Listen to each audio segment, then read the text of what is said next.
Good evening and welcome to My BVI Umoja Dialogue Buzz. Bishop, what's happening with you? I'm good. You're good now. All right. Thank you. Yeah. Bishop got some special effects. Yeah. I'm So sorry. for those on the radio, we were here teasing him about his video. So again, welcome to a special episode of the dialogue where I'm tag teaming with my colleagues from various shows. We are also live on ZBVI radio. So we hope to also have engagement with our radio audience as well as our online audience tonight. So for those on the radio, I'm going to let everybody introduce themselves on your show so they know who's on. And we have one more person that's hopefully going to join us a bit later on. So starting on my right, I would be you, Cromwell.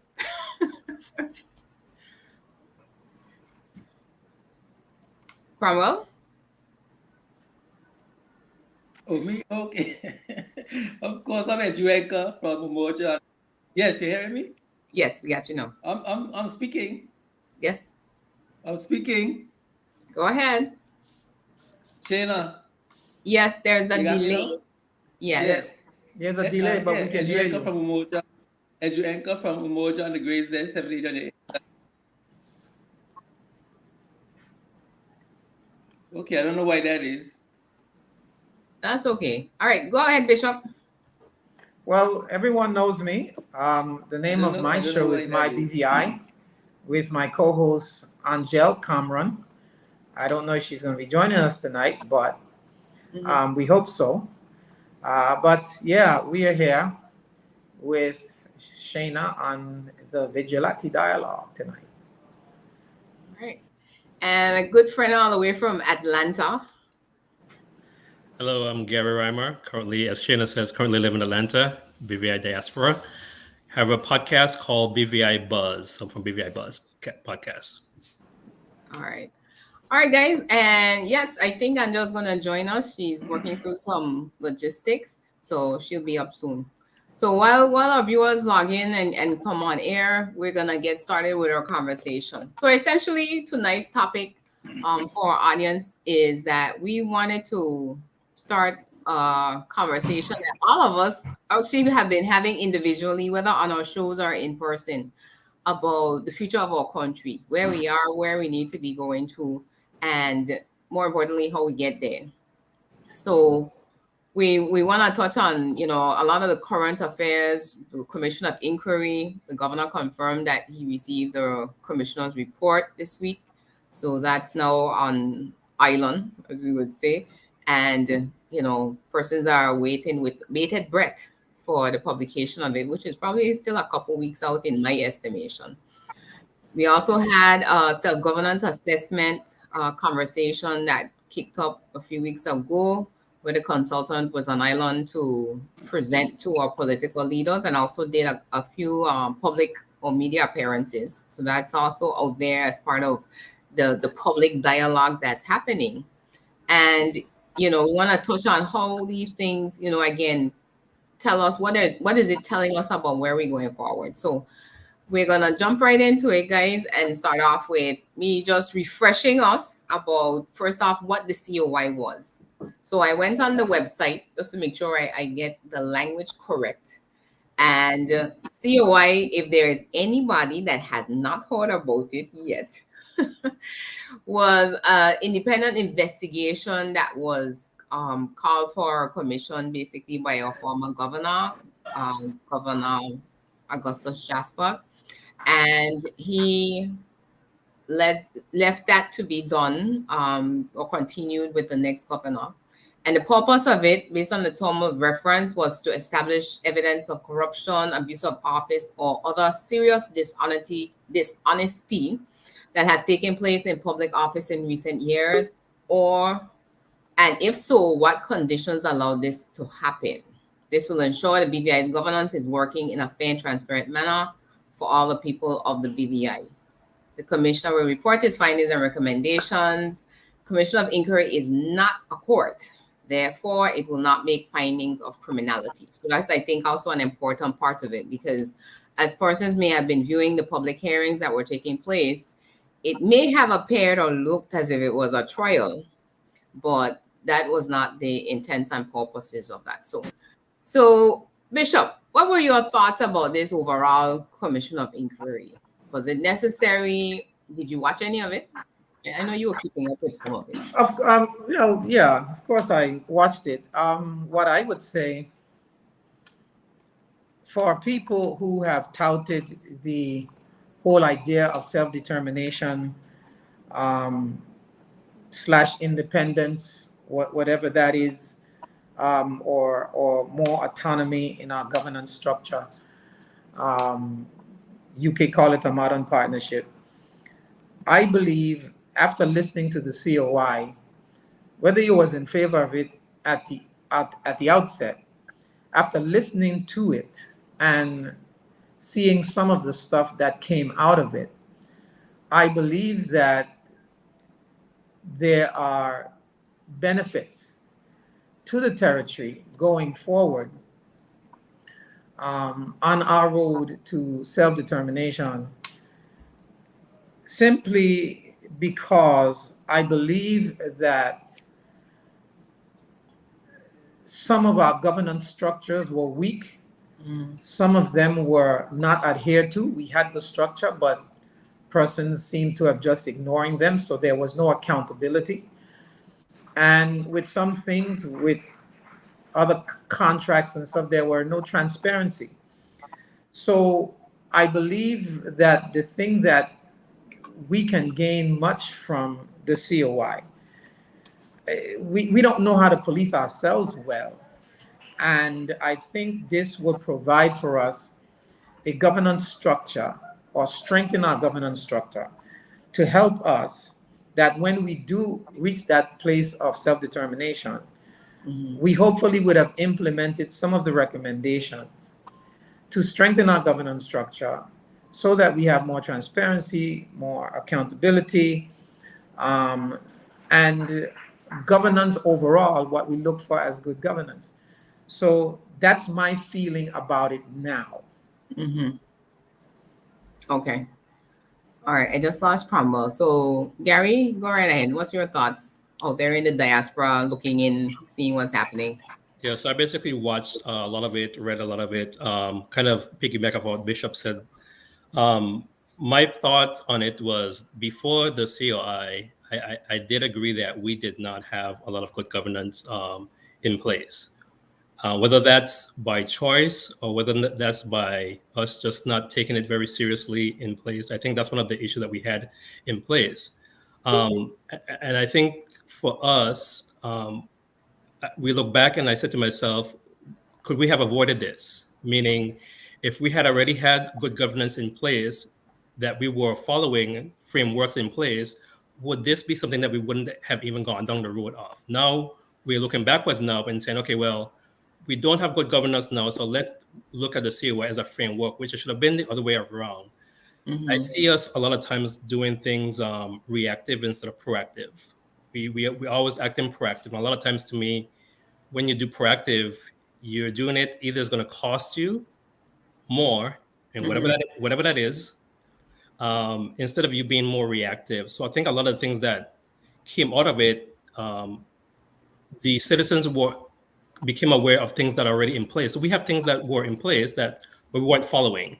And additionally, we had things that we talked about doing, example, Freedom of Information Act, which, if everybody knows, has been talked about 11, 12, 13 years ago. And 3-4 governments, everybody said they're going to bring it forward. Still not done. Yes, the VIP said they're going to bring it before they leave government too. So we're waiting on that too. Every government in the last 4 governments said that they're going to bring that. So again, once we have, I think if we don't have these things in place, it creates the situation where the citizens murmur and create these things and say we can't manage ourselves because we don't have these things in place. Whether or not that's true or not, but it creates the vacuum and creates the questioning of whether or not people feel that we can manage ourselves. And I think you raised a good point, and I think Bishop also touched on it in terms of self-management. So before we get to self-governance, which talks about essentially having all the autonomy to make decisions for ourselves, that it's important that we understand when it comes to good governance, there are different aspects of it. And I think, in the scheme of things, we've probably been doing a sort of good job. But what I would like to see, though, is an assessment of governance, which I hope, the COI will bring forward into saying that, in the areas of rule of law, participation, transparency, responsiveness, consensus oriented, all of these are things that are part of good governance in a society, not just about following the rules in the public service or some other things, but there's a broader context that needs to also be addressed, because we I guess we have pockets of where rule of law seems to be going better than others. So say, for example, with people like to use the financial services, right? We can't afford to not do what we're required of us from an international standpoint, because we know what the consequences would be. But somehow we don't think we can apply that discipline to other areas. I don't know what you guys' thoughts are, but it's a cultural thing we have to rectify, because if you can't deal with the small things like, say, littering and wearing seatbelt, not talking on the phone, how are we going to deal with the bigger question of self-management, which is what ultimately you want to move towards? I would like to hear Cromwell's view on the COI. If I The may, initial question you asked Okay, that's true. Yeah. in terms of necessity yeah, or I was just getting ready. You hear, Yeah, you go ahead. You have a slight delay, but we're you hearing hear you me? okay. Hello. Yeah. Yeah, I'm having some challenges. I don't know exactly what it is, but I'm having some challenges.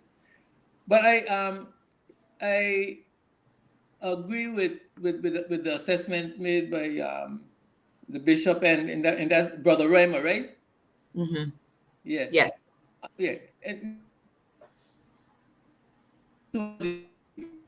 um, it pointed out some, and I didn't listen ardently, but it pointed out some gaps in our management and our administration and so on. And I don't think that we should feel like we were that negligent. Uh, you know, none of these systems are perfect. We are imperfect human beings, and a lot of times uh, we have to be flexible in administration in order to meet the needs of our people. And sometimes that flexibility might mean bending a rule here, a rule there. I'm not saying that that's the correct thing to do, but it happens all over the world. I don't think that we should feel that we should be single and so on.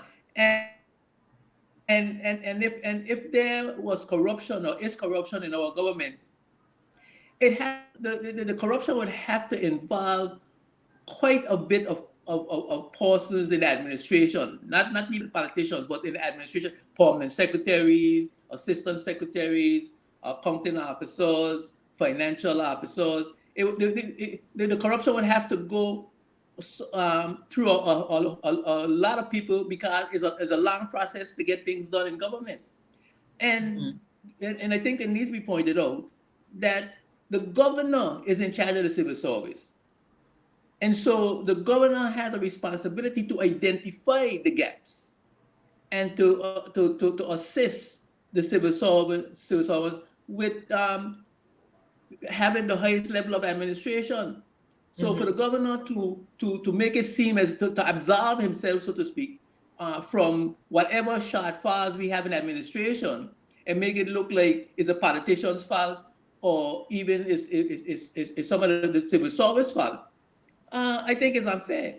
I think it's responsibility to be shared from top to bottom.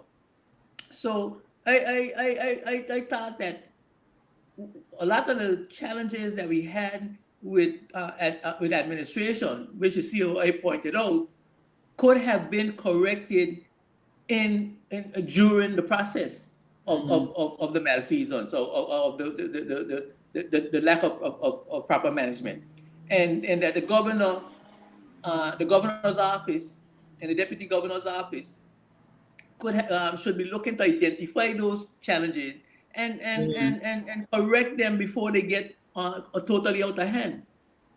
So I felt embarrassed for the civil service, the civil servants, and for our elected representatives by the way the heavy-handedness and apparent uh, arrogance and as that our people were treated with, as if the UK government is a Madla administration excellence. So I was like, I didn't think the COI was necessary, because if it's not going to bring out any criminal activity that happened in the administration, and it is just management challenges, where we did that to oil here, or didn't cross a T there, or maybe we maybe split a contract so that everybody could get a piece of the pie, or some of the things that I was hearing. Paperwork wasn't done properly. And, I mean, that happens. It happens more in the UK than it happens in the Virgin Islands. And so I was a little unhappy about that, and we need to, as a people, to be more responsible for our governance, and to call our elected representatives and our administrative force, the civil servants, to account for their behavior and so on. So that's basically how I felt and feel about the whole thing. Okay. And my Now sister we has could we could popped. use we could Uh-huh. we Go I'm ahead. sorry. You're No, finishing up? no. As again, as I'm finishing up, as the bishop said, Bishop Klein said, we can use the COI now as a way to make corrections, and to strengthen our administrative processes. Yeah. All right. Angela, thank you for joining us. Sorry. Like Cromwell, I also had some technical difficulties, but I'm here. Awesome. All right. So I don't know if you heard the bits and pieces, but Yeah, we're kind of just I was talking watching. about Yeah. the COI. What are your thoughts on the whole exercise? I think I agree a lot with Mr. Reimer, Bishop, and some bits of what Edgewenka said. Some bits of it, because I believe that the COI for us was the ultimate progress report. It almost served as an audit in and of itself, right? I don't think it was warranted per se, but I do think it was necessary for where we are as a territory, as a budding country, as a potential independent catalyst. I think it was important for us to see where our strengths are, where our weaknesses are, and where there were opportunities for us to do better. So as much as I didn't agree with it being warranted and the way that it was brought, I do think that it was a necessity for us to move forward. Yeah. Yeah, and that's the one thing I think that person should take away from it, because it already happened. And the way it was initiated is also one of those things where it highlights the fact that, again, this is a piece of legislation from the 1800s that only, I think, the governor can use, versus in other overseas territories, they've modernized theirs, and you can actually call internal COI. So say, for example, in Bermuda, they had a COI recently concerning what they were calling the land grab. So there were a lot of land sales happening, I think, to non-nationals. So they did their own inquiry. Yeah, so their parliament was able to, through the premier, was able to call for a COI. So it is something we definitely have to be more, I would say, consistently checking because, we get what we expect. And we haven't been necessarily, monitoring or managing ourselves on that regard. And like you said, the governor, I think it was Cromwell said it, that the governor is responsible for the performance, at least in my mind, the governor is responsible for the performance of the public service.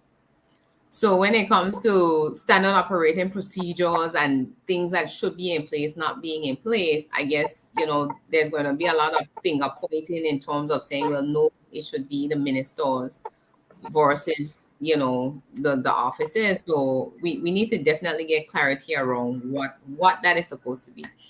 So let me ask the question, Shayna, on that point, that the governor is responsible. Now,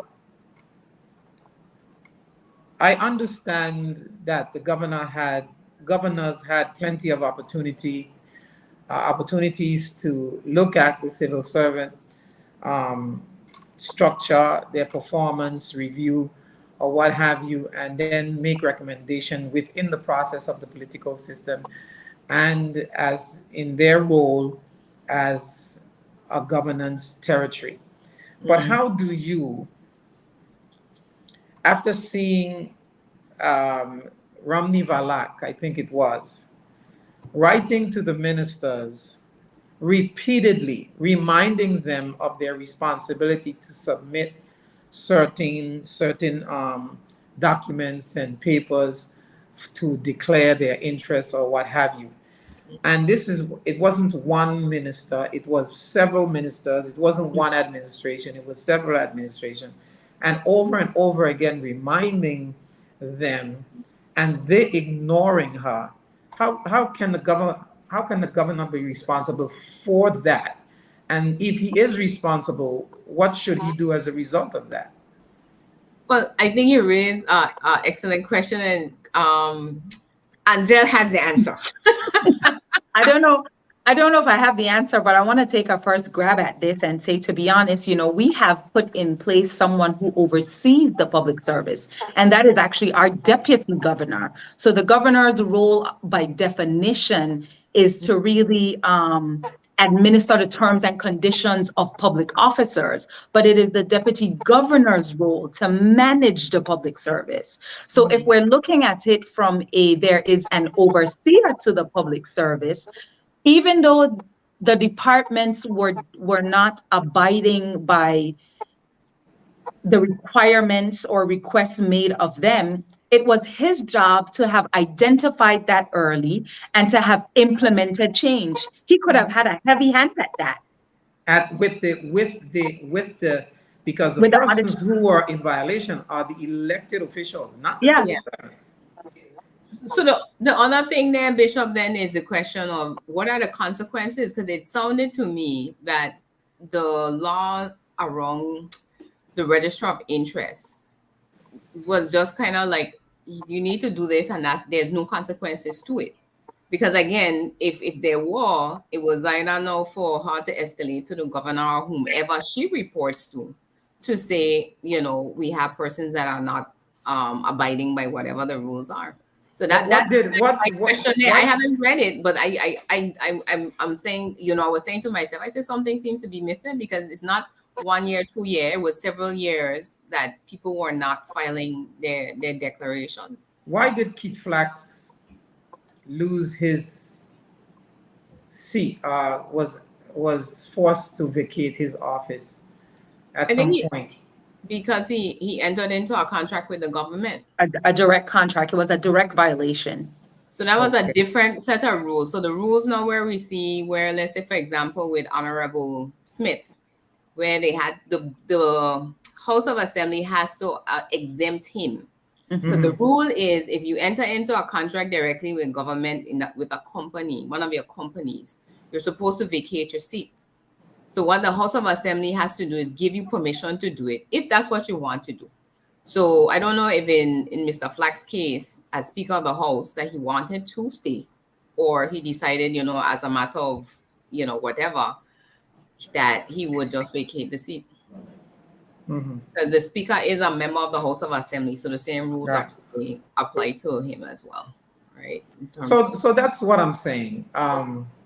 Okay, it was a direct contract, and you had all of these politicians, elected officials with direct contracts through their company with the government. And I'm not against that, because the reason why I'm not against that is because if we start using a heavy hammer here that you cannot enter into a direct contract with government because you're a politician, if you have a company prior to going into politics, then it narrows the pool, I believe, of quality leaders, because you want people in government who do something, who know how to build stuff, who know how to run businesses.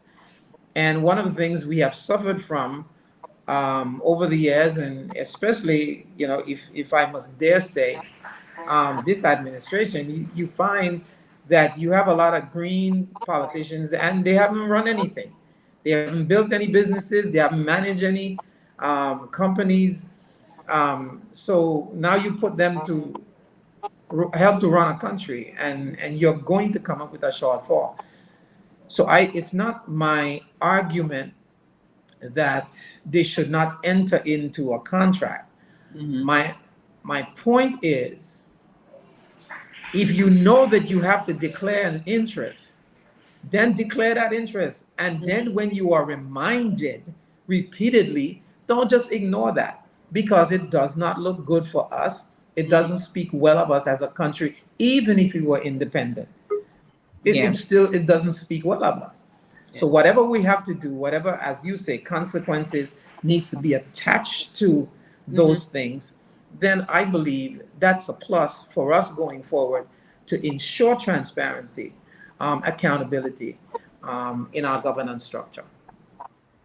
And for me, those are the types of recommendations I'm looking for. So we'll jump right into that little part there, because now that the report is here, even before the process was completed to this juncture, persons were speculating what they think may happen. And even now, because of the number of pages and how many recommendations, and comparing it to TCI's situation, persons are again starting to speculate. What would be what you would want to see? And before anybody answers, just want to remind our radio audience, we're also broadcasting on ZBVI tonight, courtesy of friends at Umoja. So if you just tune in, you're listening to our My BVI Umoja Dialogues Buzz. I am tag teaming with my cohorts and colleagues at different talk shows here in the Virgin Islands to talk about, those issues that are affecting us and where we are as a country. So go ahead, Gary. What's your thoughts? What do you like to see in the report? I want to go back a little bit and touch on the last point, just a little bit. Sure. So much what Bishop talked about before. I think one of the things that has happened too is that I think there are consequences, but nothing's been done. So people are under the impression, well, we have these things, nothing's happening to me, so I can delay as long as I can, or I can ignore as long as I can. When you hear Ms. Rumney Valak talk about how many times that she's had to remind people, and 1, 2, 3 times, and sometimes a year later, 6 months later, 2 years later, you're declaring your interest. You already know you're in business with what you have. So why is it impossible for you to take that time to declare your interest? So it's no excuse. Some of them made excuses to me, which was, it made any sense. There was no excuse. Yeah. But I think it's because that there was no consequences happening. Everybody knows that it's there, but nothing's going to happen to me. So I can do it whenever I want. And I think one of the things I think that's coming out of this COI now is that a lot of people now were interested in just the approach. And now a lot of things now are being heard and being seen now. So we, the people now, are aware now of what is actually out there, what laws, what things are out there, what consequences are out there. So now I think it's up to us now to be able to hold these elected officials to a higher level now, because now we're being more aware now. A lot of things we were kind of hearsay, but now it's factual. You know, actually know what exactly from the COI. I think that kind of helps us to be able to kind of hold elected officials to the fire on exactly now what is out there. As far as go ahead. No, just on a point of information on what you just said.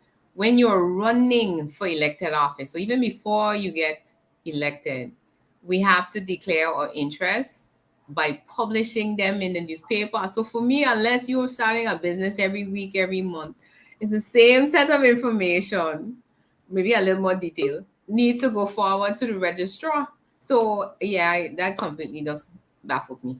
But And, go and ahead. see and see this is where it creates the issue with people, where your citizens start creating this situation where they're feeling that there's corruption or something is on the, why are you saying this, or why are you not declaring this? Because now you create rumors of things where it's not true, but it's spreading because people are just creating these environments.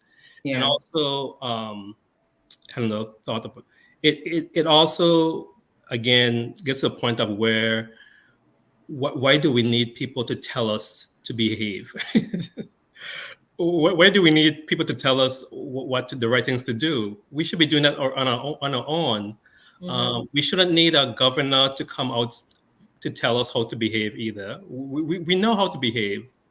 We've been running ourselves, managing ourselves for years.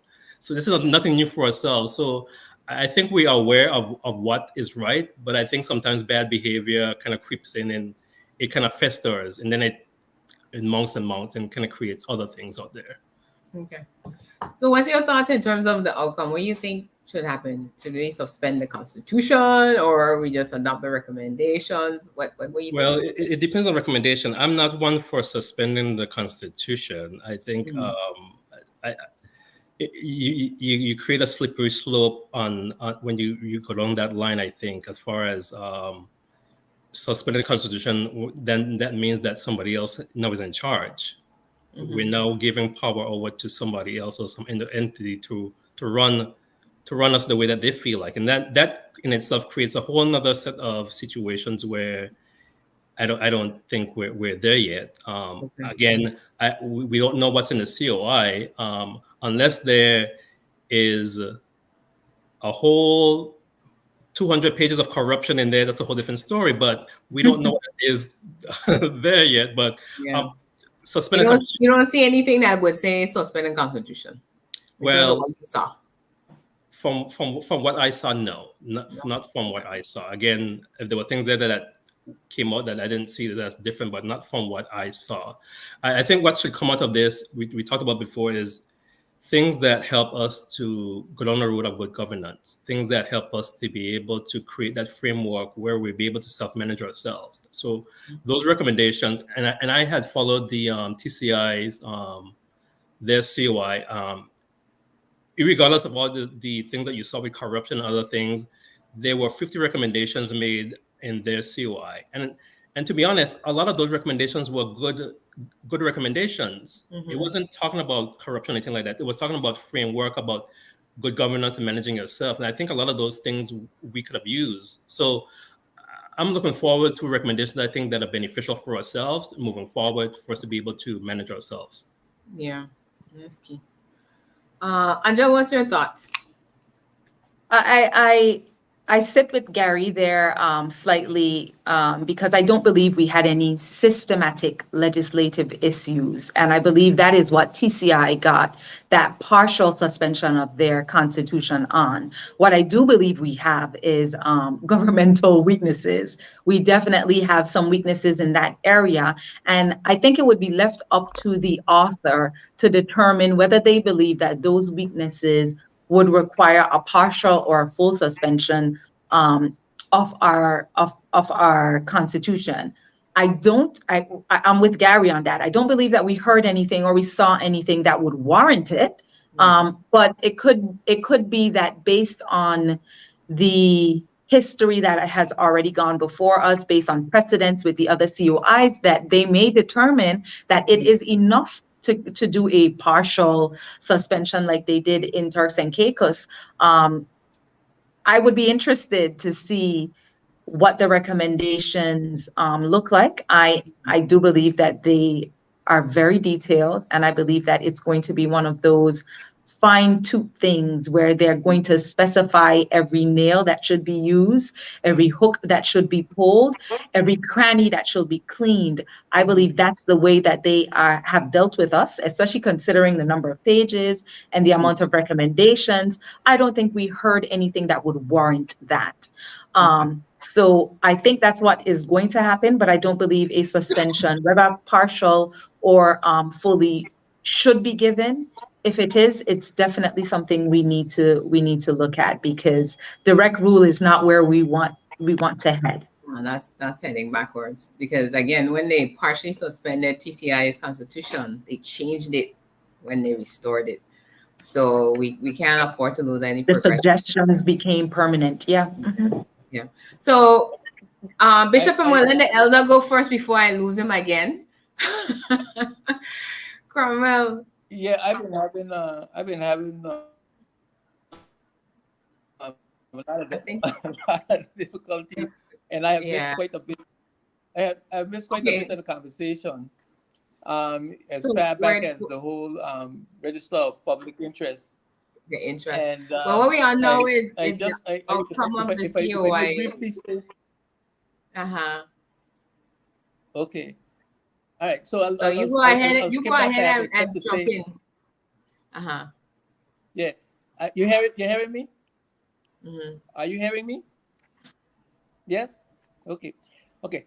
As far as the register of public interest, I think that we didn't put enough emphasis, or elected officials didn't put enough emphasis on the importance of registering our interests, and so we laxed with that, and we were not held accountable, which we should have been. But as far as politicians working with government, I think we have to realize that the government is the major wage income earner in the country. The government is the major income earner in the country.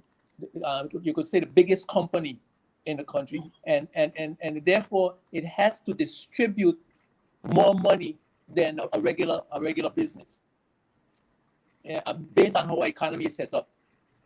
And so if you have a politician, a businessman politician that can participate in that distribution of money process, then you're not going to get the leadership that you might want to have in the country. Because if I have to give up my business to lose a good portion of my business to be in government, I may not stand for office. So I think that what we need is greater transparency in that area, where when you send out a bid, the bid when it's received back is publicly open, and it's explained thoroughly, transparently to the public as to why any particular individual is entitled to do this contract. That's basically what I that. As far as what the outcome of the commission inquiry would be, I don't believe that it would be a takeover. I agree with Angel on the past that I heard from what she said, that our administrative processes would need to be strengthened, and perhaps some changes would need to be made. I'm concerned that the UK government might want to have us reduce some of the human resources in the civil service. I don't believe that the civil service need personnel need to be cut. I think we need greater efficiency. I think there's a lot of work that needs to be done in the service to maintain and manage the economy, and we need efficiency in the service. I don't believe anybody should lose their job. The civil service is the major employer in the country, and there are a lot of persons in there who have a lot of bills and children and so on, and the private sector, the businesses in the private sector cannot absorb the persons that might lose their jobs in the civil service. So that's something that we have to look at very carefully. The commission of inquiry, the recommendation, I think, should be to strengthen our administrative processes, and just make sure that everyone does what they're supposed to do, and the systems are followed, the processes are followed, transparency is there, and so on. Now the question is, what is for me, in my mind, what is the motive of the United Kingdom government? And are they interested in preparing us for full measure self-governance, or are they interested in having us integrate into the United Kingdom as a province or a municipality? And those are issues that may have an impact on determining what the outcome of the COI might be. Now, I think we all here agree that we don't want a full takeover of the United Kingdom government of the Northern Islands. And so, if that happens, what recourse or redress do we have? Now, in reading the Carmel, we can't hear you good. You can't. China, you gotta tell Carmel fix the mic. We can't hear you good. You're saying a lot of good things, but it's all breaking up because we can't hear you. Look like you're on a dial-up line, man. You're gone back 10, 20 years. Because we can't hear you. We can hear bits and pieces, and it sounds good. Yeah. But we ain't getting it. If we don't get it, I'm sure the public is not getting it. That's a shame. I don't know what to do. I changed from my my laptop to my phone to see if that would be any better. Let me see if are you on Wi-Fi or mobile data? I'm on I changed from my Wi-Fi to my mobile data because I thought that would be better. The Wi-Fi was a problem. Make sure the phone isn't on the Wi-Fi and come out and go back in again. Let's just try that one more time. Say that again, Shayna. No, I say make sure the phone isn't on the Wi-Fi. And go out and come back in again. Okay. All right. So Bishop, well, Carmel is starting out the dialogue. Speak to the question, but also I know that there was information that would have been given to the commission that was not a part of the public hearings. And again, it would be, as we say, the school children say, as it relates to criminality or if there is anything. Because again, the former governor made some allegations there against our elected leaders that we can't take lightly. Because for me to get up on an international platform and say what it is he said, it sounds as if you have evidence, but again, we don't know all what they have. And in my mind, the UK is not going to show their hand in terms of saying, well, this is all the evidence or information received, because evidence was also accepted anonymously.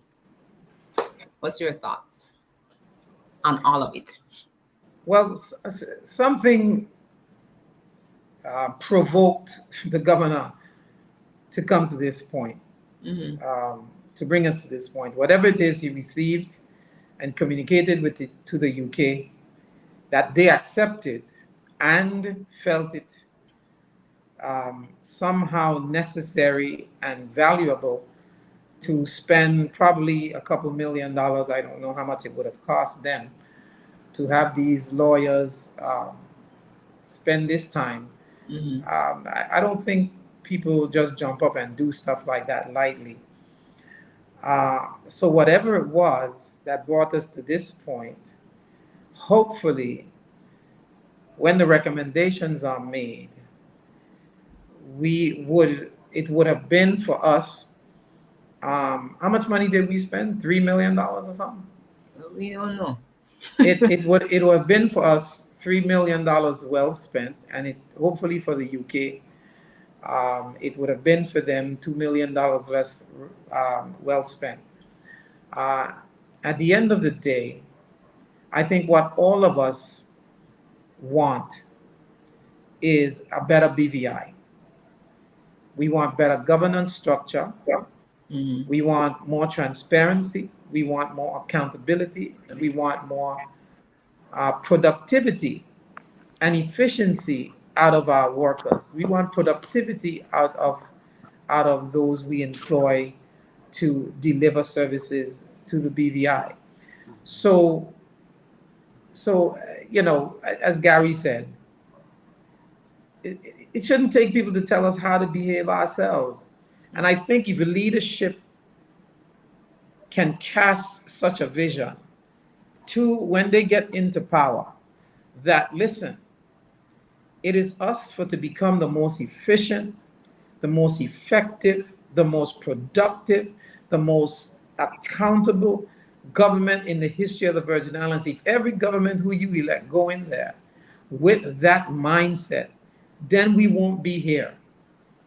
If I want to fix the environment, if I want to fix infrastructure, be it whatever it is, if I want to fix um, education, if I want to fix our culture, preserve the culture of this great little nation, as the Honorable Kedrick Pickering would say, then listen, we won't have to be here. But because we are here, and whatever it is that brought us here, then we need to.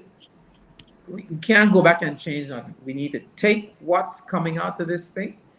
We have made it clear in our submission, a group of us who sat together, we have made it clear in our submission that direct rule would not be an acceptable option for the people of the Virgin Islands. What is the next possible outcome?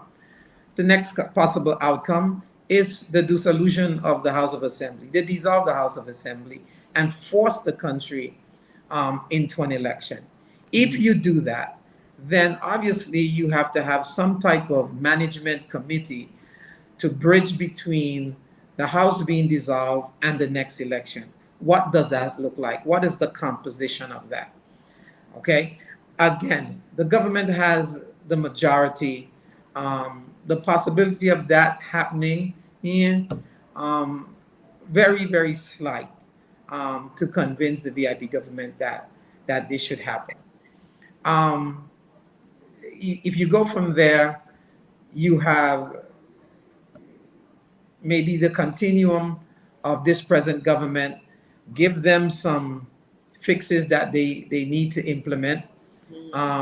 And whoever is coming after them, if they continue, if they win the next election or the next government, then is when I see the deputy governor and the governor and whoever else comes in and say, you were given these set of things to implement and you have X amount of time to implement them.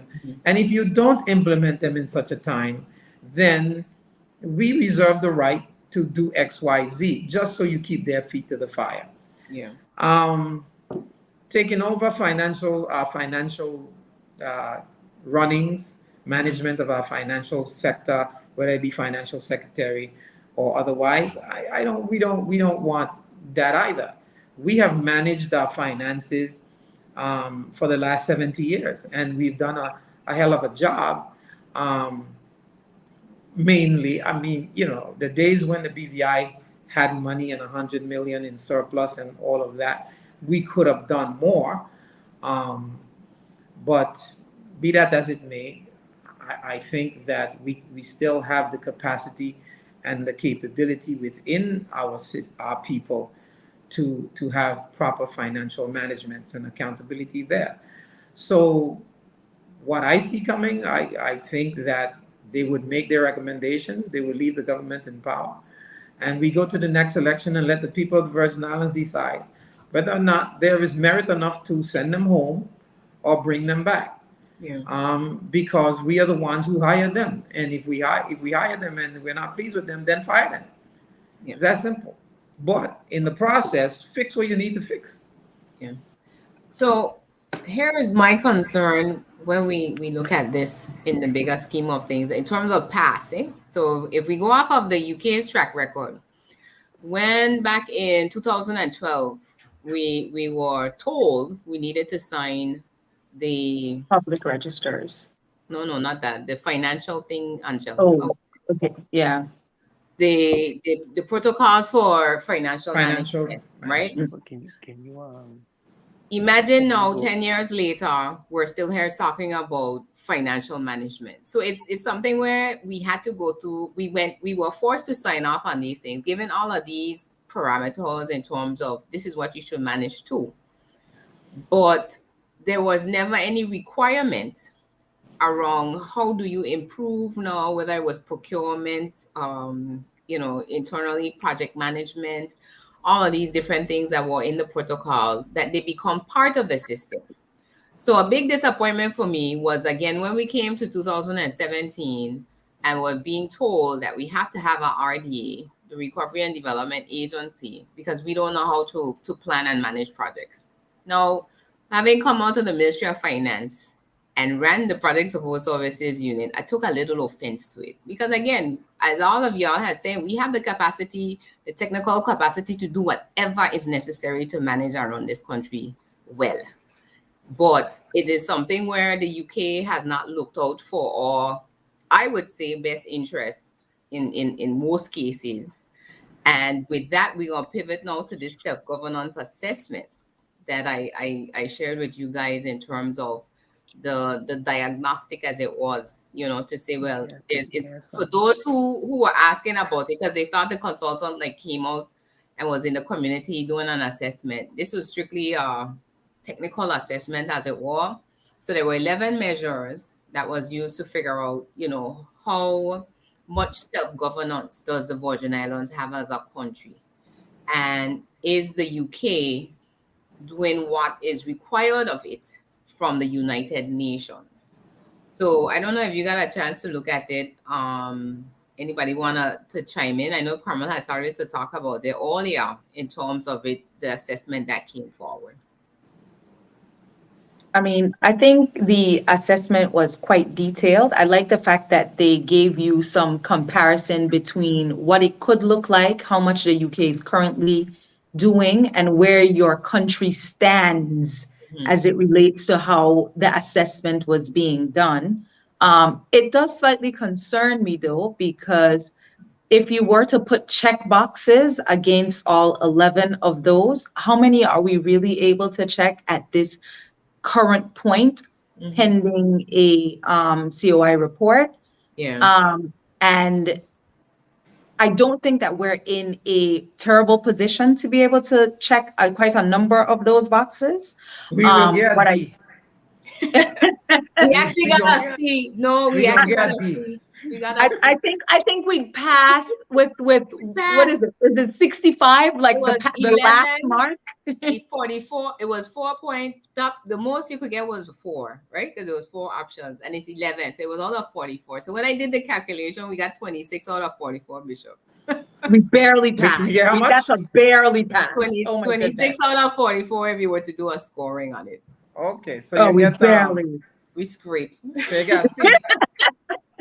We barely passed. So that concerned me because, I hadn't really looked at it and had it narrowed down in even my own thoughts in the manner in which they had done. And I think it gave a really clear picture as to how we measure up and how much needs to be done, which is why I made the comment earlier about, I believe that the report will now include lots of bolts and nuts. That it's going to be so fine-tuned because there are a lot of these things that we can't check off right now. That we're not close to being able to say, look, we're at this mark.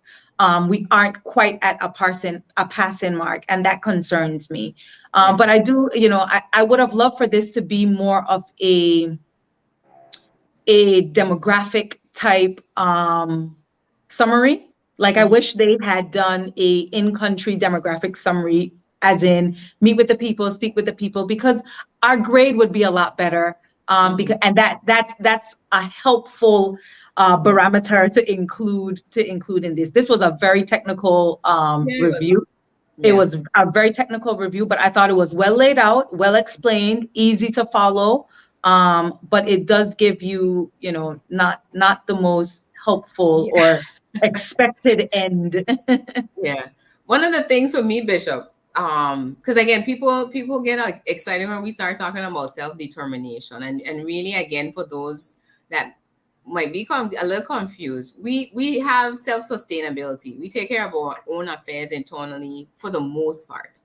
One of the things, though, that when I did the discussion with the consultant, Dr. Carlisle Corbin, at the college, one of the things that became very clear to me when he talked about it though is, apart from the systemic things that we need to address from an operational standpoint, the delegation of powers versus devolution of powers. One of the things that this report, in terms of its findings, was talking about the unilateral authority of the UK, which is, for me, one of the very much concerning things. So essentially what they've done over the last few years is they've delegated powers that they can basically reverse on a dime. So we have the illusion of self-governance, is how I would describe it, but we're really not self-governing. And that's why we would always have, every few years, something kicks off where, we took to the streets about the beneficial ownership registry. And, even in the face of that, they still went ahead and drafted the order in council to push this thing through to the overseas territories. So it's one of those things. So in addition to the things that the COI now is going to address, or hopefully address, we have to look at this assessment now and say, as the consultant also said, that the administering power and the territorial government supposed to come up with what's called basically a plan of action, right? To say, this is how we're going to move you towards full measure of self-governance. And that's what Cromwell mentioned in the beginning. And that's where it came from. That from an international standpoint, when they look at the non-self-governing countries and saying, international community basically told all these countries they need to get this done. But the UK has essentially, since 1986, wrote to them and said, if the territories want to go, they could go independent, whatever they feel like. But they also reserve the right for them to remain British.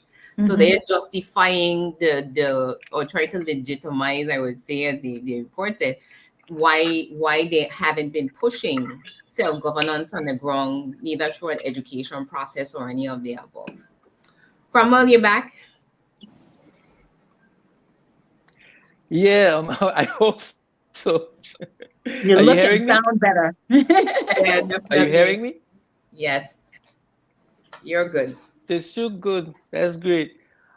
Oh yeah, picking up from where you left off, Shayna, as we know, there are the three options of full measure self-governance. One of the challenges that I'm having is I don't understand how integration is a full measure of self-governance. And Dr. Corbin explained to me that came in under self-determination, mm-hmm. as opposed to full measure self-governance. It came mm-hmm. in under self-determination. So you can determine for yourself that you want to be integrated into the United Kingdom empire. So that would mean then that we would become I like to say a province, but basically a municipality where all the laws of the United Kingdom will then apply to us. Mm-hmm. And so, for example, there would be no such thing as belanger status for a UK citizen. A UK citizen in the Virgin Islands would be a UK citizen in the UK, and vice versa. Mm-hmm. There wouldn't be that non-reciprocity clause that we so cherish. So, to me, that's the most dangerous determination. The most dangerous thing for us to do is to integrate. Free associations seem to be more flexible, where you can negotiate the terms of the free association. How much of the association you want to, how much of the power you want to retain, and how much of the liabilities Britain is willing to accept. Now we can, for example, have our own constitution made for ourselves, and manage our own foreign affairs, and so on, and have Britain perhaps help us with the management of our foreign affairs as well, so that we don't have that expense of embassies in every state, every nation, and the like. So there's some flexibility in free association. Total independence, of course, would mean that we become an independent country, managing all of our own affairs without any input from the United Kingdom. So we have to, and I started to say earlier, that we have to look at those three options and determine which option we want to have for ourselves. That's self-determine the option that we want to choose. But we should not be choosing those options without a full understanding of the implications of what those options mean. And I think that's where my position is. And I see that integration into because I'm a cynic and I don't trust the United Kingdom. I see the integration by the United Nations as sort of like a loophole to allow the cosmopole, as Dr. Coben referred to them, to retain their colonies without them being colonies. And the United Kingdom is trying to convince and persuade the United Nations that her colonies, or the UK colonies, are really no longer colonies because they are enjoying a certain level of autonomy. And that level of autonomy should be viewed by the United Nations as acceptable form of decolonization. Yeah. So without having full measure self-governance, they still the UK still want to have that their relationship to their colonies as decolonization, and the UK explicitly did not allow the UK interpretation to stand in that particular matter. Yeah. And just also a point of information for persons. This report was done since last year, June, but I guess with COVID, and difficulty of traveling, Dr. Coben wasn't able to get here until this year and speak to it. But one of the key things now I see needs to happen with it, Cromwell, is that we need to, whether it's an independence commission or some private MPO, something needs to be set up to drive that public education process, because we keep going at this in bits and spots, and when people get emotional and it's like, oh, we can't do it, and I'm like, okay, this isn't about now and in the current circumstance. This for me is when we sit down again and speak about National Sustainable Development Plan, is to get us where, and it has to tie into this.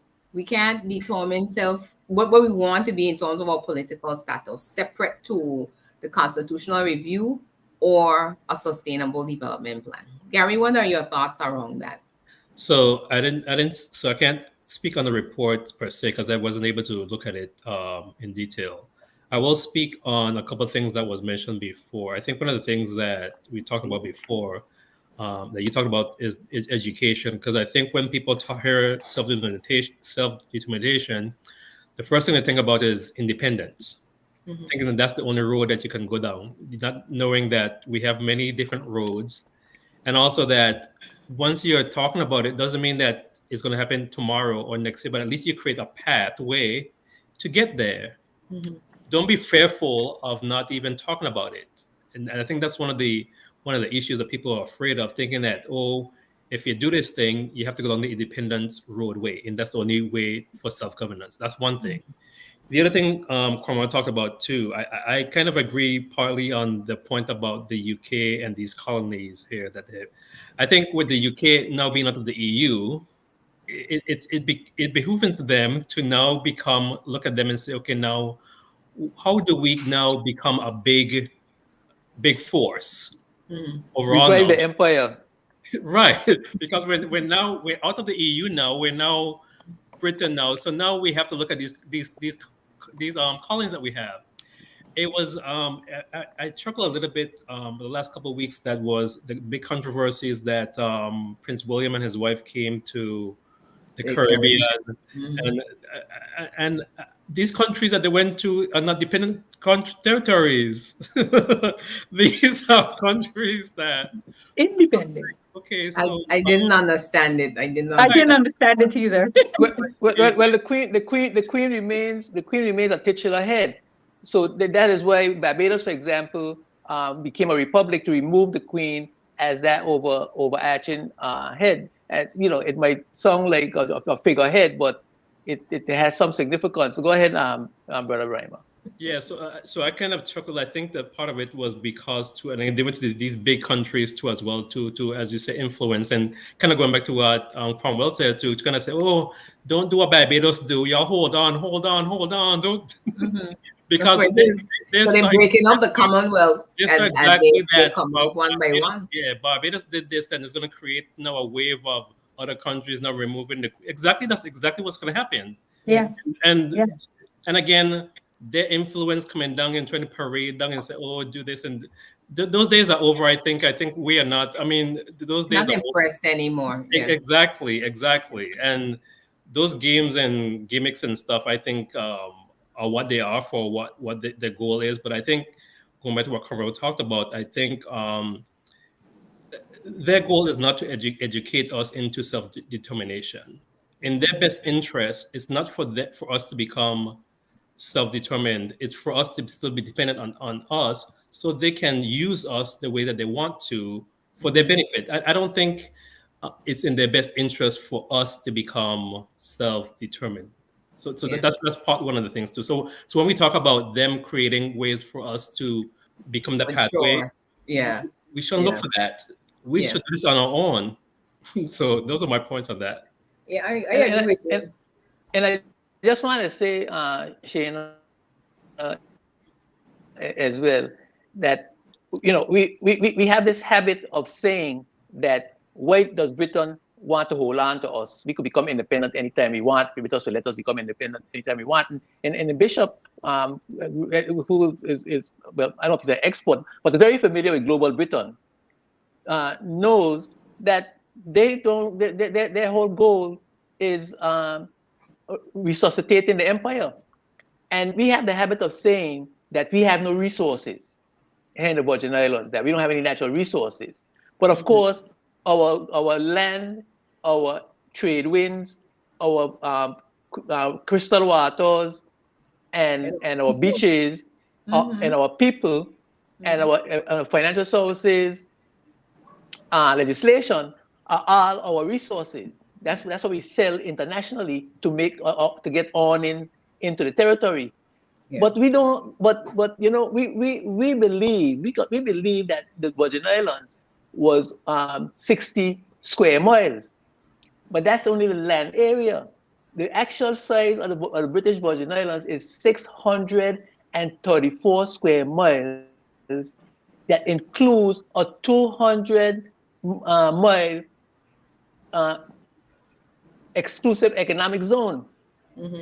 We don't got a clue what's under there. We don't know. When we had a British company came in here, I think either last year or year before, to do a marine survey. I don't know how many of you remember that, Yeah. right? Mm-hmm. And 2 years up to ago. now we can't. And up to now we can't get a report. I asked the Minister of Natural Resources head already during the debates what happened to report on that, and he was unable to give me a definitive answer. So And wasn't that so part of the blue economy It kind was. of yes, map yes, that It was was. done? yes. Okay. So we don't know, and I understand from some sources that we have an abundance of sand that we can export. Now, everybody in the world needs sand. Sand is almost next to oil. Yeah. You can't construct without sand, and so we have abundance of sand that we could sell, not from our beaches, from other areas in the territory. And some are saying that we may even have some natural gas that is somewhere close to Oh, Yeah. Listen, Bishop, I want you to comment on this comment I popped up on the screen. well, from Jerry, Yeah. I believe Jerry is right. If you're going to speak of independence, and it's really the only option that you have, that you don't need an agreement with the UK. Mm-hmm. Any other arrangement other than independent, if you talk about a modern partnership, or you talk about whatever the UK hello. call Yeah, it, even with you're hearing. you need the proper Yeah, hold on for a minute. governance Bishop's talking. framework, and you need the agreement. Uh-huh. If you talk about independence, it means separate. It means cutting them off, and you guard your own ship. Okay. But China, So that we're clear, because as far as we understand, based on all the speeches and whatever, the current administration is pushing for independence and not entertaining or thinking about free association. That's what we're basing this on, to, right? here's what here's what the point that Mm-hmm. Jerry's making, Yeah. that it is true that even you have the report from Corbyn and whoever else come to give a report in terms of a way forward. It is still up to the government to adopt such a report, and leadership is definitely necessary to take us to that place from the educational standpoint, from the preparational standpoint, from the governance standpoint, from the financial, making sure that we are financially set from a security standpoint. That's leadership. But when you have lost trust in leadership because of the poor pool of elected officials that we have to deal with, the electorate has lost confidence in the government. There's no confidence in our government. There's no confidence in our system. And so you have some voters who won't just be elementary in their thinking and say, it's my party, it's my party, it's my party. So whatever my party do is my party, okay. The more mature voter who's looking for information, who's looking for direction, who's looking for let me say, a bandwagon to jump on, that that can bring us to the point where we can make a conscious, intellectual, political decision for the BVI. It still needs leadership, and that is where we are deficient. Yeah. And Yeah. that's that. I'm But afraid I that's agree. where we're deficient. If I may chime Oh, in, Shayna, Go ahead. and I agree with Jerry 100% that the major challenge that we have as a people is confidence in ourselves and each other to govern ourselves. And I don't even think it matters who we elect. I mean, we have to see, we have to get some leader or some group of leaders who understand the need to build confidence in the population, in itself, to lead Yeah. itself, to govern itself. Because we don't even understand, I think, how to participate in governance. I think what my observation is, and I may be totally wrong, that we think that we vote every 4 years, and then once we vote and we That's it. put in some people, then that absolves us from other governance responsibilities. And so even that education process has not started, where we understand our role as a population, as a voter, in Yeah. influencing. I mean, I've had this argument with many persons, for example, in regards to something as simple as the Parents-Teacher Association, right? The Parent-Teacher Association should be one of the most influential bodies in the country, because you got parents coming together as a group who can vote, can influence public policy. There's no reason for the teachers to have to take money out of their pocket to buy paper and pencil and lunch for students, when we have a Parent-Teacher Association, or when we have multiple Parent-Teachers Association under one umbrella of a National Parents-Teacher Association. You see where I'm coming from with this? Yeah. Yeah. The understanding of the use of power of the population is not there, and our confidence to use that power for the best, for the national interest, I don't think that we understand. And all that education process needs to happen so that we can have confidence in ourselves, that no matter who we elect, we have the ability to hold them accountable. Which yeah. is what we do every 4 years. So we know it, but we don't apply it. Angel, jump right in, and you could take that comment down there as well, because I think it falls in line with what Cromwell was just saying. Yeah, I think three A's popped in my head: authority, autonomy, authenticity. The authority is the part that we're talking about, that education. We need to understand the authority that our leaders have, the people that we're looking for. They need to understand how that power is used. And we need to use that in a good governance perspective to get on the road to autonomy. Mm-hmm. And I agree with Cromwell that there is, and I think there were a few commenters who said the same thing, that the confidence in the structure, not just the people, but the system itself, the structure, is where the problem comes. So authority looks different because we have an issue with the system itself right now. So authority can be almost ultimate power in some way because our systems aren't set up for it to be the way it should be for good governance to work properly. So I think if we can get some of the systematic issues solved quickly, if we can implement those national strategic plans, so that we can have the road to autonomy laid out, irrespective of when that happens, whether we're in a good economic situation or not, the plan should be the plan. Then we don't have anything to worry about, because one of the starting phrases within the assessment was that the assessment from Corbyn was that the Caribbean has a diverse set of Political factors, yeah. diverse. So we don't have to worry about what the authenticity of how we rule ourselves would look like. We've been doing it in some pseudo way. What we need to do is get the authority part right. We need to get the structure down pat.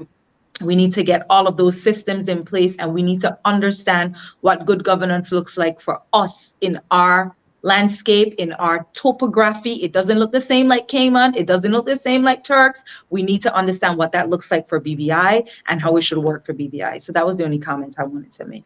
Yeah. And one of the things before you jump in, Shayna, you know, some of the commenters are saying, and I think it's true. The party system has served us well for many years, but I don't know if it's effective anymore, because persons have become so partisan. They pull people who they think are popular, and I think one of the writers were also commenting on this. You just have to be popular to get into the race, and they put you in there just because you might be popular and you might be able to gather votes. But you have no national interest. You have no national vision. You hardly know where the country is and where it needs to go. And then they develop these personality, what I want to call it, these overgrown personality. Once they get elected, they stop talking to you because they just want your vote. They don't want your voice. So after you put them there, you should shut up, go in a corner, and let me run this.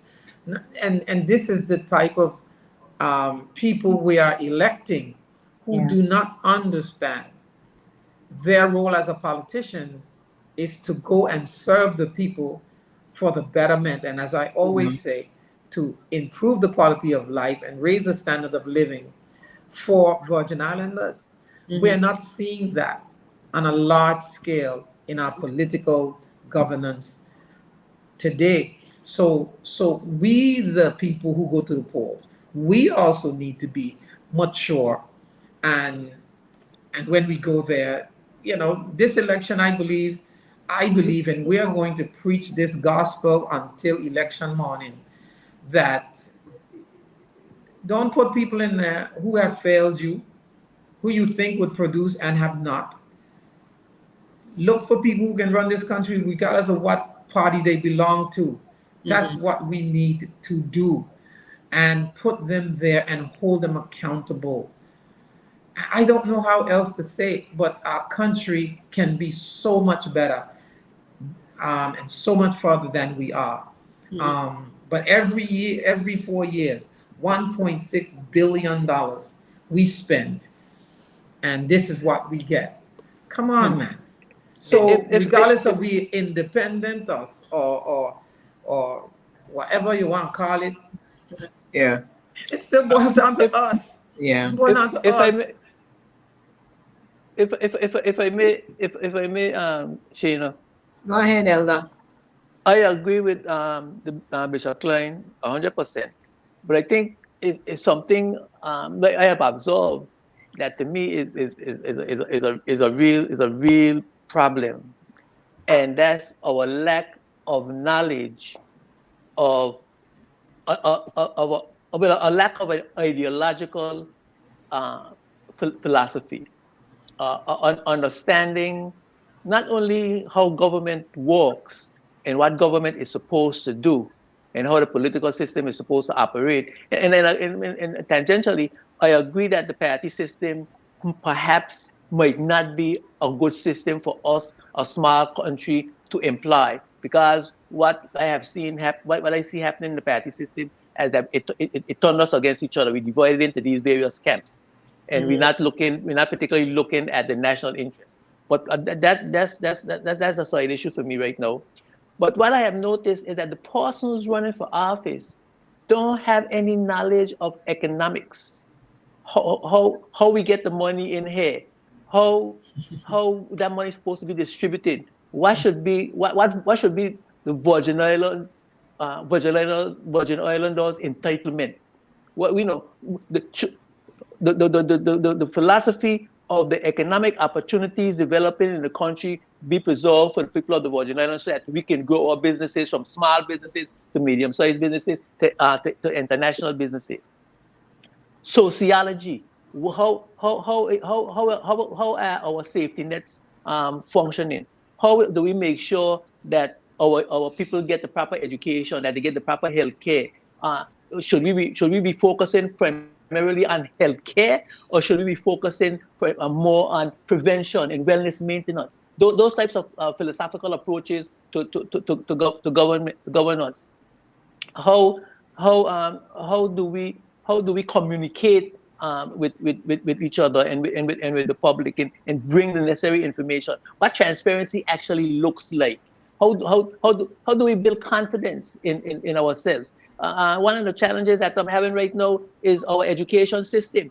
How should we educate our children to have the self-esteem that they need to become captains of industry? You know what we tell our children? Go to school, learn, get an education, and get a job. But who are we providing the jobs for ourselves, or are jobs being provided for us by foreign investors who can remove themselves whenever they want from the economy? And then where are we left with when it comes to jobs? We have to start training our people and our children to become captains of industry, to create businesses, to create jobs for ourselves. So these are ideological and philosophical approaches that I don't think I haven't heard any politician identifying these types of issues. You know, they come around and they make promises, and they can't keep the promises, because we are not in control of our economy. We are not controlling our resources. And in case we don't know, the 200 exclusive economic zone that I'm bragging about, the UK owns that. That's why it's called Crown Land. The UK owns our resources right now, and they can use the resources. And when we think that we're going to develop a third economic pillar around our fishing industry, the UK got a different plan for that. Yeah. So I don't think that the persons running for office understand the socio-political, economic ideology and philosophy that is necessary to have our best interests at heart. I don't even think they understand how to have our best interests at heart. That, I mean, you know, I'm sad to say. And that is a sad commentary Mhm. there, Edwinka, Yeah. because that's where we are. And I have nothing against anyone who is in power at been elected in the last election, but it is obvious that we elected a bunch of rookies, and we have one seasoned politician that's there. You have some persons who are really, really trying their best to make a difference. Um, but we got to fix this Yeah. for us and for our children and for our children's children. We got to fix this. So whatever the COI says, whatever happens there, we still have a big A leadership crisis. we still have a crisis on our hands. We have a leadership crisis. And that is what I am more focused on, because whatever the COI says, I still see an environment that's deteriorating. Our waters that we hold so dear, our coral reefs are dying. The waters are turning brown. I still see a healthcare system that is in shambles. I see an educational system that God knows where it's going and what we're teaching, what we're preparing them for. I see an infrastructure that's struggling. Listen, We're not in good shape, Bishop. We get we it. in good shape. We're So, not in good shape. so And I the think COI first is one thing. to understand too is not just about as if we see other countries with things and where we want to have it. It's not a wish list. There are some basic things that we don't have in our country, like reliable water and electricity, that just baffles me. And like we're saying, we have the financial resources. What we don't have is leadership to actually know when we're spending this money. If I spend, what was the figure, Bishop? 1.6? 1.6 billion. If I spend 1.6 billion, you know what happens with that 1.6 billion on a leadership, Bishop? It multiplies. So we're going to have 1.6 million on the ground. We're going to actually have more than that. You know why? Because we invest in not just physical infrastructure, but the people. Because when we talk about education, it's not just about the school system, but our entire society. And I hope one of the takeaways that our audiences have tonight when they're hearing some of this for the force is that the root of all that's happening around us starts with us and our mindsets. Because anytime you choose party over country, you're going to get the result that we have now. And that is where we have landed. And if person still insists that we running behind our party colors, where we're gonna continue to fall off of the slope, because and every season we talk about we're at a crossroad and we have to figure out where to go, but it seems as if we're still standing at this crossroad trying to figure out which way to go. So, children, I have to leave you all. Well, I was about to say, ZBVI, we need to wrap up now. So I'm going to give My sister everybody will kill me if I don't go to her birthday party, so I need to at least show my face. We'll start with you, Bishop, in terms of closing words, because again, this is the first of many more conversations. As you said, we're going to evangelize for the next few months and have more of these conversations again to educate. I'm also going to be organizing some other things, so just letting our audiences know we're going to continue this series in our one-off event. This is going to be something continuous. So, Bishop, what's the next move? We will have plenty of time to ventilate the outcome of the COI. We can only now speculate, but the day is soon approaching when we will be able to know what's in it. In the meantime, there is approaching an election. And I believe that as persons who have a mic to speak to the public, I think over the next year or so, we have to see how best we can get through to our electorate to say to them, enough is enough of the partisan party politics that divide us. Let us unite for the good of the Virgin Islands. Our children and our children's children are depending on us to leave a legacy of peace, safety, prosperity, good healthcare, good education, and a prosperous BVI. God bless y'all and good night. Amen to that, Bishop. All right, Gary, you want to go next? Sure, why not? A lot of things want to talk about. A lot of things that talked about the last part about.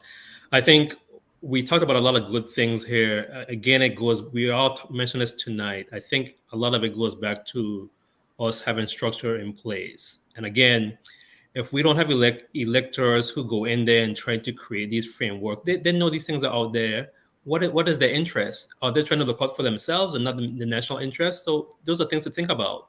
Because again, these are things that are there for us that they're aware of that are not in place. So you go in there and you try to benefit the people or yourself. Mm-hmm. And I think also too, one of the things we talked about too, I mean, there is a big diaspora out there of BVI citizens who are interested in the BVI and want to be able to benefit as well too. So I think a lot of things sometimes too is we don't know how to participate into the building up. And I think that's one of the things that I try to help and try to bring from the being out, not living in the BVI anymore, but I still have a strong interest in how the BVI develops and how it is goes forward. So one of the things that I try to do is try hopefully that we can come together, not just the citizens in the BVI, but also diaspora as well, to be able to bring ideas, bring things that we have seen into the betterment of the BVI, and to be able to build us up.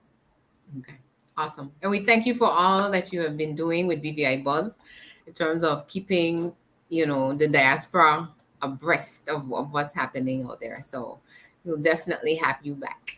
Thank you. Angel? I think I'll just end with a quote because Gary summed it up quite well, which is improving our intelligence or knowledge is probably the most important portion of our national interest. And if we can start with the education of our people, then we can start the road towards wherever it is we want to go. It needs to be a plan that includes all of us, by all of us, for all of us. So if we can do that, I think we'll be in a great position. And remember that leadership matters, but it doesn't matter from a personal perspective, meaning because I know John is a good leader or Sally is a great leader. No. It matters from a historic perspective. Does this person have the entire BVI as a part of their interest plan and as a part of their conversation, and not just their intended district, not just their intended area, not just their intended post? It has to be a holistic conversation. Yeah, definitely. So we're going to keep the conversation going. Elda, what are your parting words of wisdom? It'll be funny to hear you call me Elder. Right now I'm focusing on those who want elected office to see if they know what they're talking about. And we have some priorities given the current global situation that we have to focus on. One is energy production. We should have long switched the country to alternative source of energy. We got abundance of sun, abundance of trade winds, and it's always breezy up in the hills. And so we should not continue to be dependent on fossil fuel given the present global conditions. Our economy, we need to add income to the country. We need to diversify our economy. We need to look at different markets. 70% of our tourism comes from America. That should not be the case. We should look to South America and Asia for more tourists. We have to, and I'm talking about priorities. Getting more access to the BVI so we could increase the income. Our tourism product needs to become more refined so that we have more activities when tourists come to the country. I think we can increase the fees to be competitive with other countries when it comes to financial services. So getting income into the country, diversifying the economy, energy, food production. We need to start making sure that we could feed ourselves because the price of food keep going up and the shortages continue to increase. We need to be able to feed ourselves. We need to maintain our wellness. Healthcare is bankrupt in the country. NHI is unsustainable as long as we continue to eat bad, live bad, and don't exercise. So we need to focus on wellness maintenance instead of focusing on healthcare. Healthcare is the end of what we should be focusing on. We need to improve, educate our people to maintain their wellness. Our education system, we cannot continue this education system where you teach children to remember some information and have them remember it and have them regurgitate it on an assessment test, and they can't think cognitively. Our children have to be trained to think cognitively, and more importantly, they have to be trained to have confidence in themselves. And so they need a proper history, not only Virgin Island history, but people of African descent history ain't start with the Virgin Islands. The Virgin Islands is part of that. It got African history where it starts, Caribbean history where it continues, and Virgin Island history, which is a part of the Caribbean history. So all of those things need to be, I'm looking at post-COVID as a new dispensation, a new era for new solutions to our challenges. We can't continue in the same old way. The same old way hasn't been working. We ain't going back to what people call normal. That wasn't normal. What we're doing now is not normal. And so we need to find what the real normal is and make sure that we build the structures and set our priorities right and our leaders have to understand what they're talking about when they come telling us a bunch of foolishness about what they're going to promise and what they're going to do and what they're going to do, things what they can't do, because they ain't really controlling nothing and we ain't really understanding that we ain't really controlling anything. So that's my 2 cents. I know it sounds crazy, but. Yep. I think he summed everything up in a good place to end for the next conversation, because again, when we come back, it'll be after the CRA report is published, and I'm sure now we'll have a more clearer picture of where we're headed to. But I want to leave us tonight to with 2 words: courage and discipline. Because with all that my colleagues have said, if we don't have courage and discipline to do what is necessary, again, to leave a legacy, we're gonna be essentially what they say: when you keep hitting your head against the same wall and expecting the wall to move, it's called insanity. So we have to change our minds and have the courage and the discipline to do what is necessary. Because I don't know, it might be me. I have every confidence in us as Virgin Islanders to do what is necessary, because we have it within us, even apart from degrees and all the education side of it. But we come from that type of stock, right, Elder? We come from that kind of stock. We come from a stock of ingenuity, creativity, genius, morality, courageous love, people. courage, Yes. fearless, Yeah. Entrepreneurial spirit. We come from a good stock. We ain't got nothing to be afraid of. We come from a good stock, and we have a good God. There you go. we have a good God. Exactly. And if we start there, because somebody actually mentioned in the comment that we've lost our way morally, we need to get back on track with that. So, there are a lot of different things that we can come together and do. So I'm happy you guys accepted my invitation tonight, and letting our audience know on Facebook or YouTube. If persons tune into the radio late, you can actually go back and look at the show on any of our Facebook pages, whether it's Umoja, My BVI, or Vigilante Dialogues. Gary, are you going to upload it on BVI Buzz? Because I'll send you I'll transfer the audio. So that, again, we start to push this out and get as many people tuned in and dialed in as we can. All right. So on that note, we wish the Virgin Islands, near and far, a very blessed evening. Good night. Peace and blessings.